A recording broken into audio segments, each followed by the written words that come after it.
Japón. Tierra de letras invencibles, de autores fascinantes, de gente que le gusta el jazz y correr. Ya, mucho de Murakami por hoy. Después de tanto paseo lector por Europa, he decidido trasladarme aún más lejos, al menos desde mi dirección, de un fin del mundo a otro fin del mundo. Arribamos en Japón y caemos rendidos ante las líneas de Natsume Soseki, un escritor tan reconocido y valorado en su país que durante más de 2 décadas fue parte del billete de 1000 yenes. Un dato digno de curiosidades literarias, una gran sección de este canal que pueden revisar si gustan. Pero no es ese dato anecdótico el que cabe resaltar aquí. No, porque nuestra motivación y misión es considerar y reconsiderar los clásicos, posicionarlos en su contexto cultural y artístico literario para volver a impregnarlos del valor que inspiran y probablemente merecen. Para ello nos introduciremos en una de las últimas obras publicadas por este maestro literario japonés. Kokoro es la escogida, una novela formidable. No sé si una de las más queridas por los lectores, pero sí una de las más representativas de un periodo de transición que modificaría la identidad nacional para siempre. Sigo en breve, pero primero vamos a la intro.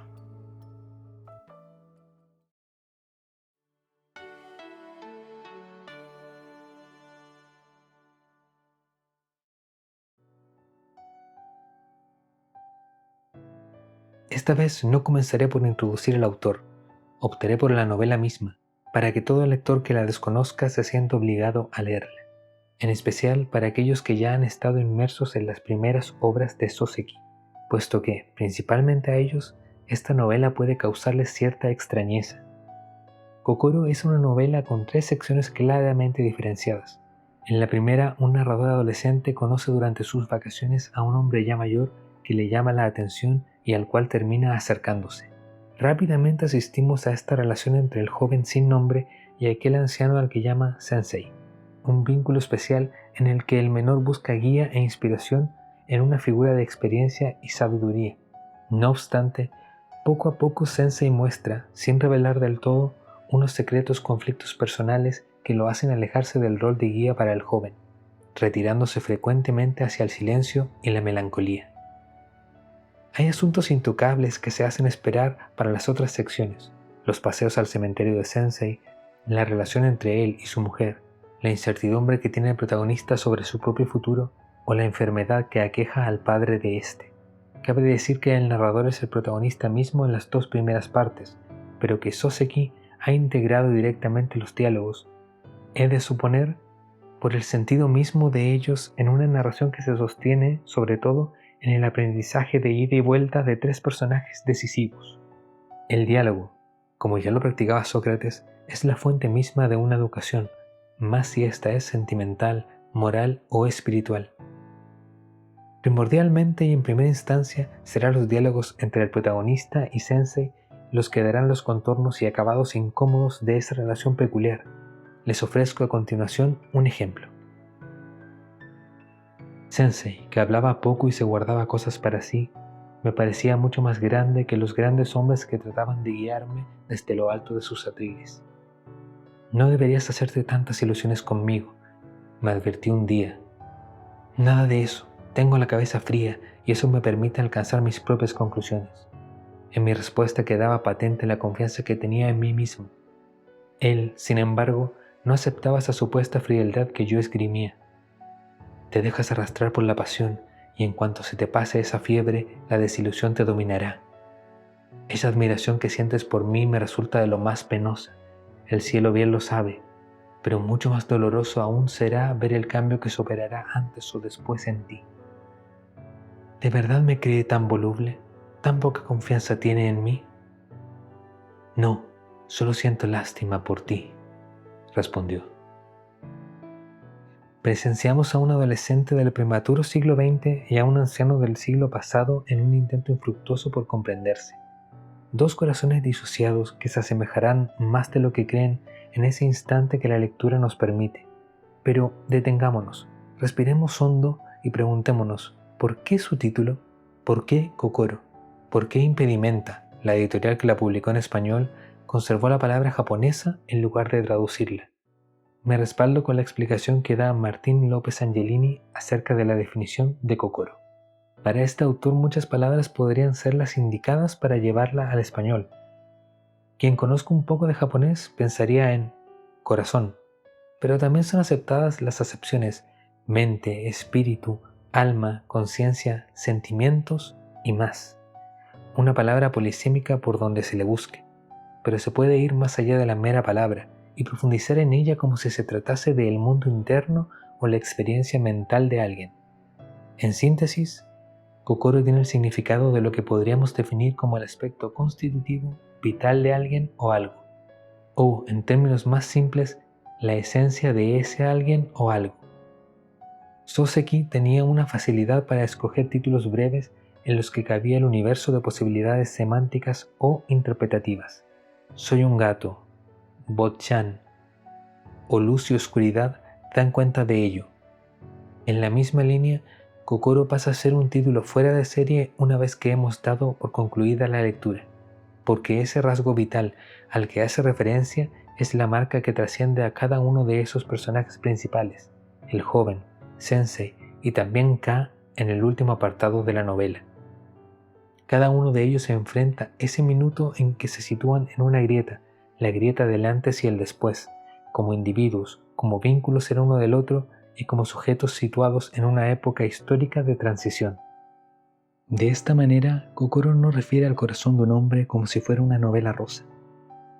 Es un llamado a la comprensión de un estado emocional y mental que conecta a personajes que luchan por encontrarse a sí mismos, a la par de un retrato de la incomprensión íntima y recóndita del ciudadano japonés, de su lugar en el mundo, en un periodo clave de la historia de ese país.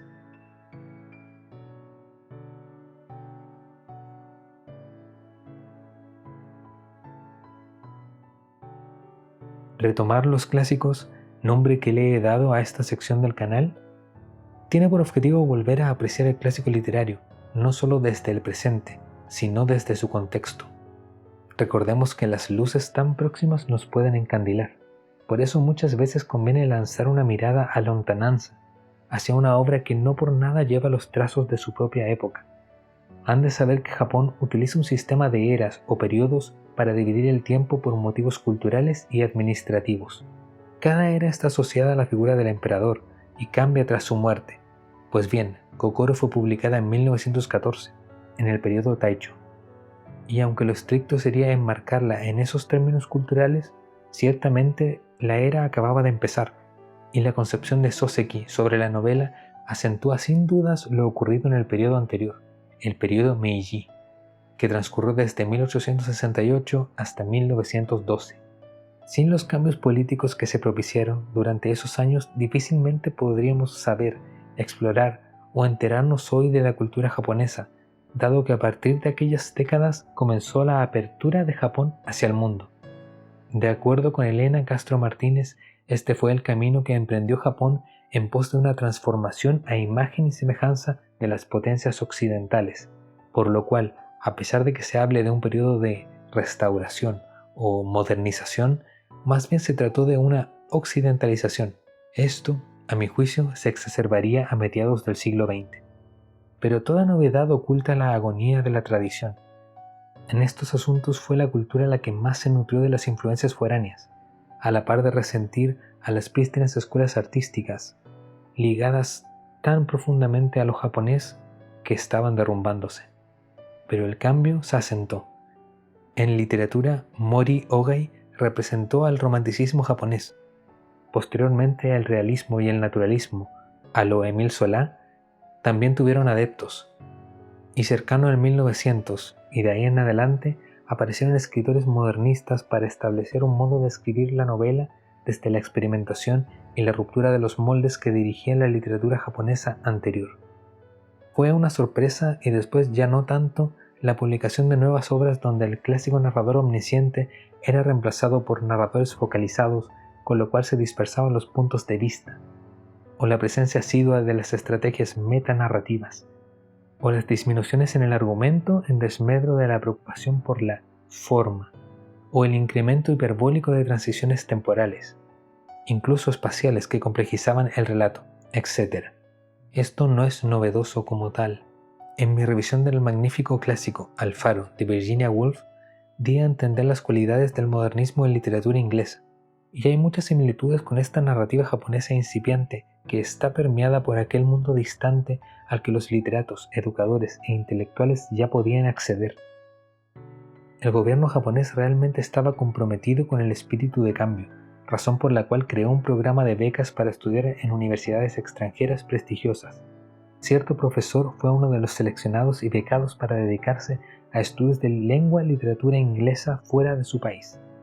Allí, nada más y nada menos que en Londres, un tal Natsume Kinosuke vivió lo que él escribiría como los años más arrepentidos y desalentadores de su vida. En estos tiempos, Kinosuke, quien después sería conocido artísticamente como Soseki, no había alcanzado la fama. Apenas intercambiaba correspondencia con escritores jóvenes y mostraba interés por conocer el idioma y la visión occidental. Pero, a diferencia de sus coetáneos, jamás perdió el norte de sus raíces, ni la terquedad que lo definió como persona y también lo marcó en la firma de sus libros. Ya para sus primeras publicaciones eligió como seudónimo el apellido Soseki, palabra empleada en cierto proverbio chino que aludía a aquellos obstinados que se rehusaban a aceptar la derrota. Especulo, no por nada, que no se trataba solo de una autodefinición resiliente, sino de confrontar contra viento y marea la decadencia del espíritu japonés tradicional. Recién había comenzado el nuevo siglo, y fueron 3 años los que Soseki residió en Inglaterra, entre dineros gubernamentales miserables, soledad y provechosas horas de lectura en las bibliotecas londinenses. Al volver parecía aún estar en búsqueda de su camino vital. A decir verdad, no era joven. Había pasado la treintena, y aunque había llegado a asumir un cargo como docente en la Universidad Imperial, no estaba satisfecho con ello. Por fortuna, no pensó que era demasiado tarde para aplicar lo que él mismo aprendió de primera mano entre libros y libros. En 1905, en la revista Hototogisu, fue publicada por entregas, como muchos relatos y novelas de ese tiempo, Soy un gato. Y es necesario nombrarla porque fue y sigue siendo una novela popularísima. Para Castro Martínez, con esta obra se cimentó la carrera literaria del escritor, pero más allá de él, la novela es un valioso ejemplo de la ruptura de patrones con respecto a la novela tradicional. Claro, son las memorias de un gato desde ese punto de vista tan particular, pero narrativamente también ha sido vista como un relato humorístico que integra el monólogo interior y un tratamiento del espacio y del paisaje que desafía la noción de los mismos como un simple fondo. Entonces, no solo tiene un argumento ingenioso, también sus estrategias literarias están directamente influidas por la literatura occidental del momento. Soy un gato pertenece a la primera parte de la obra de Soseki, como pueden suponer una bastante nutrida por la experimentación narrativa. En contraste, Kokoro pertenece a sus obras tardías, y es evidente su declive en las ínfulas de innovación, o en el deseo de elaborar la gran novela japonesa, que a través de innumerables situaciones y personajes plasme considerablemente a la sociedad en cuestión. Pero como ya señaló hace ya mucho el estudioso Baldo Biglielmo, lo que las últimas obras de Soseki pierden en construcción lo recuperan en profundidad.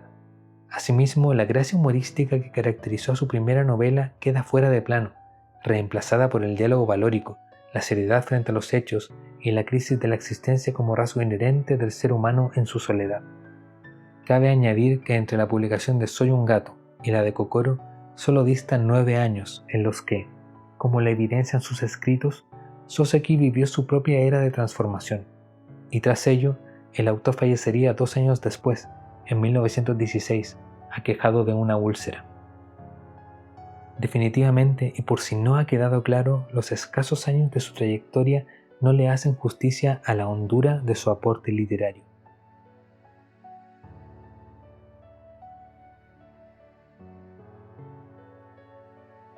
Volvamos al meollo del meollo, la novela en cuestión. Si su argumento hipersintetizado consiste en la relación entre un joven y su sensei, podríamos pensar o anticipar que desde su inicio a su final se decantaría por cumplir las pautas de una novela de aprendizaje o Bildungsroman, ese término en alemán un tanto impronunciable. Y no, contra todo pronóstico, la obra se vuelve oposicionista desafiante y convendría llamarla Kontra-Bildungsroman, si quisiéramos. A ello apuntan la segunda y la tercera parte de la obra. En la segunda, el protagonista vuelve al campo, a casa de sus padres tras graduarse y allí él mismo puede notar el cambio de su adolescencia más allá de lo físico. Se ha vuelto un individuo citadino, con intereses disímiles respecto a su familia. Sus inquietudes espirituales nada tienen que ver con el interés de sus padres para que busque un buen empleo. Y así, a pesar del calor de ese hogar que percibió en su recibimiento, sus reflexiones íntimas acaban por incentivar en él la llama del hastío. Pero, por otra parte, pena el fantasma de la enfermedad paterna. La preocupación ligera del protagonista por su padre lentamente se hace vívida hasta mortificarlo. Tal vez el gran salto hacia la adultez es la confrontación de una situación límite. El joven asiste al lento deterioro de su padre y a la noticia de que no tiene vuelta. Recuerda las palabras de Sensei, que él le advirtió que la situación podía agravarse, pero en ese recuerdo se activa la necesidad del joven de volver a saber de aquel hombre que no contesta a sus epístolas. Por más de un motivo se le antoja inminente, pues, retornar a Tokio, ese Tokio en plena modernización. Pero el espíritu del joven divaga en la bruma. Asume, con o sin pretensión, que no puede dejar a su madre sola junto a ese padre agónico. Asume, por ende, las responsabilidades que exige la adultez, las que persisten aunque su cuñado y su hermano mayor arriben al hogar que espera el luto. Pero crecer en su sentido más hondo no es un proceso automático. No es ni siquiera posible en ocasiones, más aún si la terquedad y la incomprensión se imponen. Ese joven no sabe por qué el sensei se ha despreocupado de él, justo en ese instante en que todo a su alrededor es duda, interrogación y pregunta. Se siente decepcionado, naturalmente, pero tal decepción lo ata al deber moral implícito de permanecer allí y de no descartar un futuro en ese hogar familiar. Hasta que la carta llega, una carta que es ansia y terror, epístola del adiós que el joven lee en diagonal, como lo justifica la prisa ingenua ante el destino ya cumplido. Esa lectura no requiere de análisis elevados para comprender la desgracia acontecida. En lo que dura la caída de una hoja de cerezo, el joven ha emprendido su marcha hacia un sensei que ya ha dejado ese mundo, con la certeza de que en su ausencia su padre seguirá los pasos de sensei.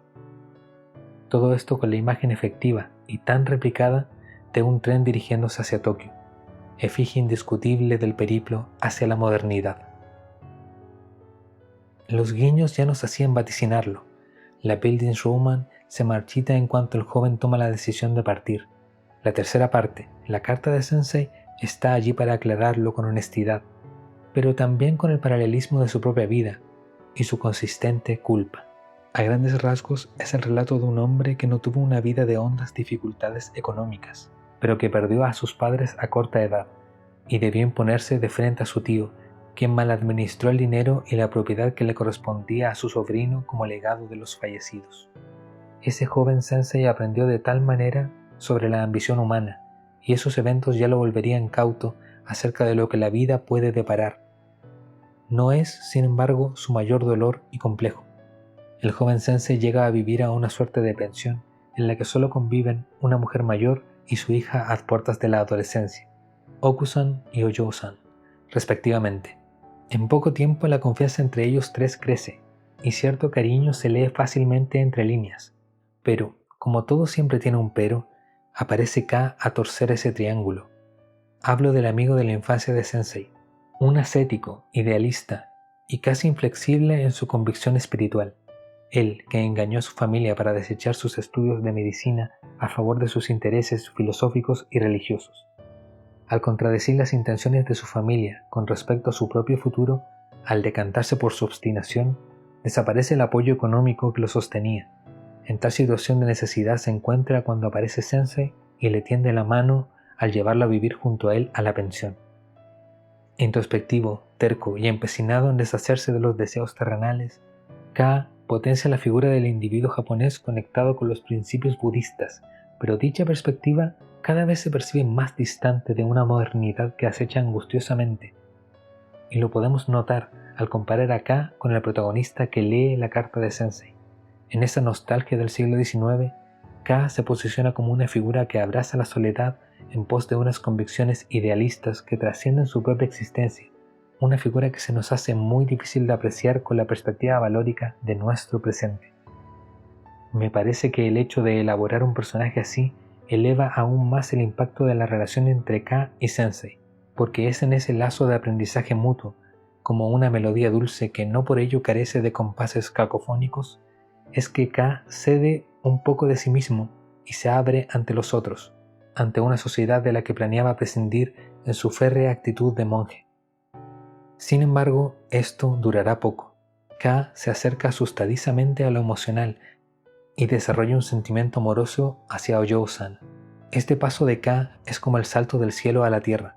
Sin embargo, para el joven sensei se vuelve el descenso a los infiernos, ya que la confesión que le hace su amigo es la intención de pedir la mano de la muchacha, y entonces la inseguridad y el miedo que ya había previsto Sensei se hacen realidad. Este último, también enamorado de Oyo-san, decide ocupar los propios argumentos de K para demostrarle su falencia y el alejamiento que cometería de su camino doctrinal.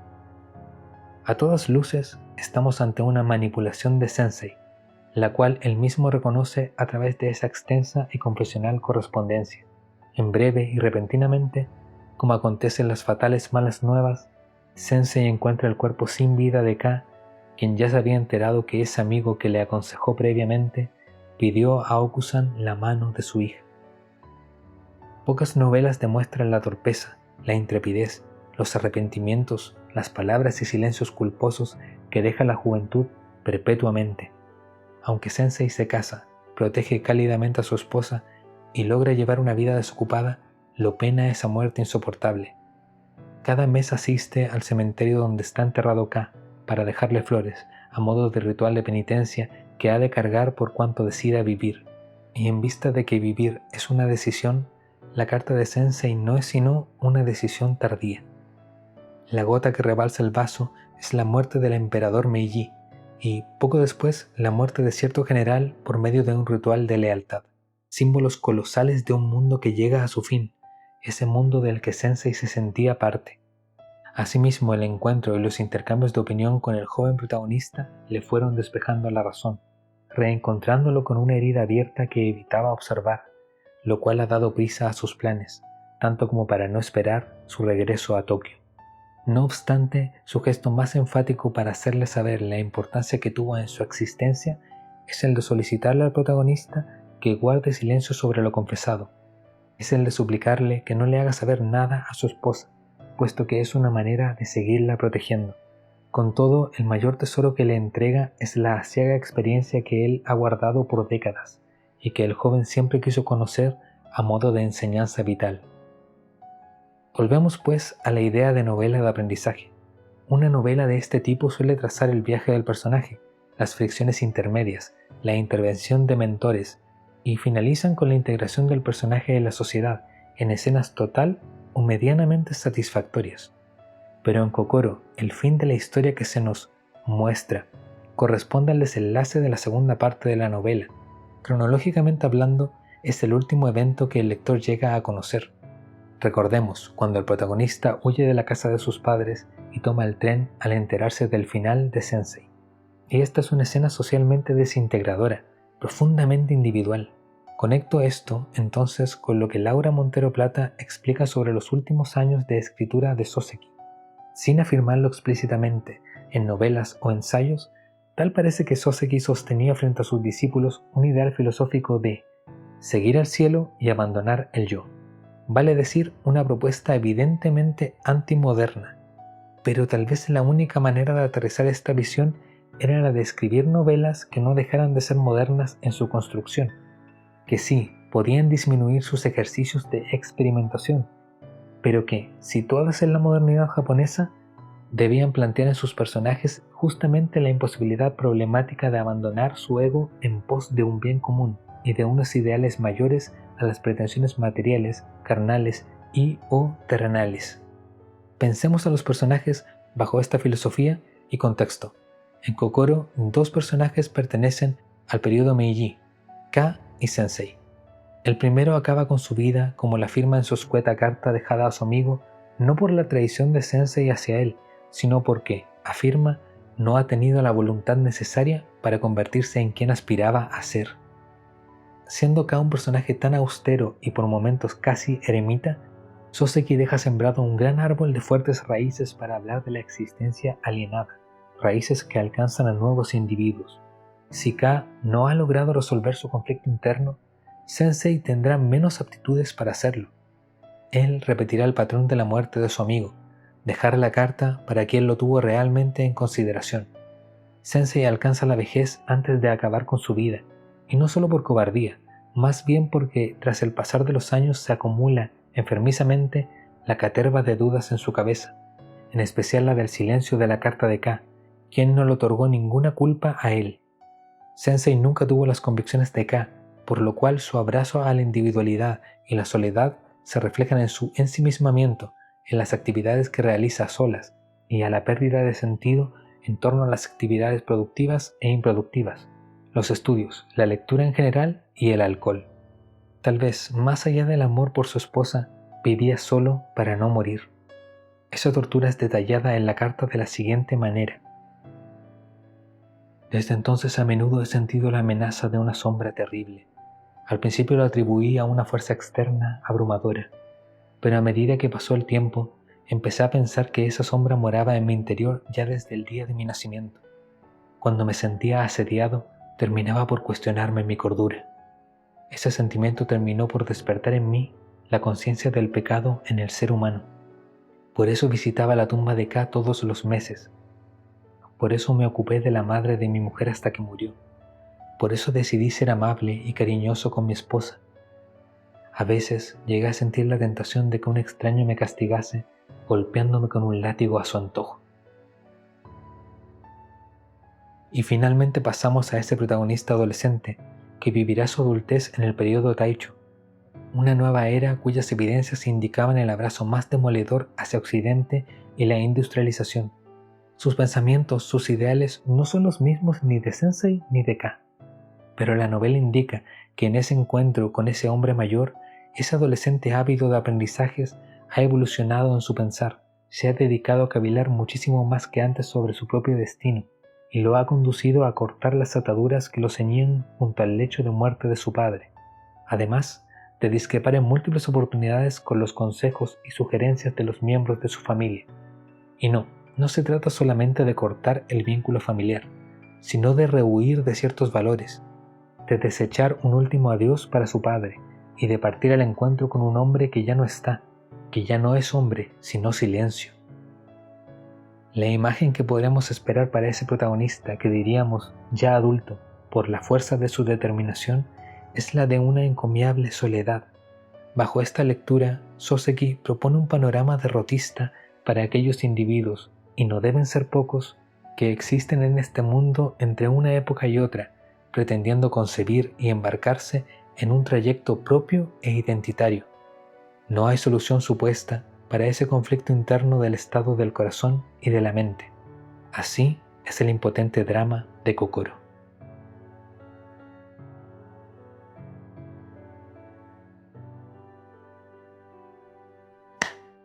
Muchas gracias por llegar hasta aquí. He intentado retratar, divagar y dar a entender con altura de miras la potencia de ese clásico japonés y espero encarecidamente que ustedes lo hayan notado. A pesar de que puedan sentirse muy desconectados o desinformados sobre Japón, su sociedad y su historia, lean Kokoro. Sin duda hay una brecha cultural que nunca podremos sortear, ni siquiera con traducciones impecables, pero aún así vale la pena. Nos pasamos adorando grandes obras que no son nacionales, sean ustedes del país que sean, escuchando música gringa, alabando el cine europeo. Y está bien, pero salir de la zona de confort es algo que corresponde concretar. Y con ello no me refiero solo a darle la oportunidad a un libro, sino a indagar acerca de él, a comprender a cabalidad por qué se convirtió en un imprescindible. Y eso, lo repito y lo repito, excede la impresión instantánea que te puede producir una obra como Kokoro sin contexto alguno. Esto para mí es una aproximación a la narrativa de Soseki, pero también es la inmensa alegría de explorar lo desconocido y de hacer más y más corta la distancia que separa de ese pretérito Japón a mi mentalidad permeada por la cultura de esta esquina postrera del mundo, por más que la globalización haga lo suyo. Cual límite matemático, la distancia cultural nunca será cero, pero es responsabilidad nuestra acercarnos lo más posible y aprovechar con genuino interés apasionado la irrisoria cantidad de información que nos rodea. Ahora mismo percibo, día tras día y con resignado terror, que el mundo está cambiando vorazmente, y una novela como Kokoro puede decirnos mucho más del presente de lo que cualquiera de nosotros podría concebir y creer en una primera instancia. En fin, me limito a lo de siempre, solicitarles que den like, que se suscriban y que escriban en los comentarios sus sugerencias para nuevas ediciones de clásicos. Desde mi espacio de trabajo y procrastinación, leeré y comentaré sus recomendaciones en cuanto me sea posible. Y sin más que agregar, adiós y hasta una próxima lectura.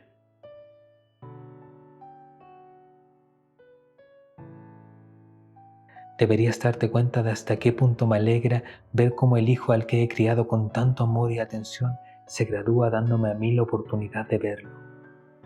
A lo mejor todos estos aspavientos míos por algo que para ti es tan normal te resultan excesivos. Sé que tienes grandes aspiraciones, me doy cuenta, pero si te pusieras en mi lugar lo verías todo de un modo muy distinto. Lo que quiero decir es que tu graduación representa más para mí que para ti. ¿Lo entiendes? Me quedé mudo, incliné la cabeza ante él, abrumado por la vergüenza, incapaz de encontrar la forma de disculparme. Me di cuenta de que, sin que yo supiera nada, mi padre se había hecho poco a poco la idea de la muerte, que de algún modo intuía que moriría antes que yo terminase mis estudios. Me había comportado como un verdadero estúpido al no considerar en ningún momento sus sentimientos. Así que saqué mi diploma del bolso de viaje donde lo había guardado y lo desplegué con cuidado delante de mis padres. El diploma, que venía entre toda mi ropa, estaba ligeramente aplastado y no tenía ya el aspecto inmaculado del día que me lo entregaron.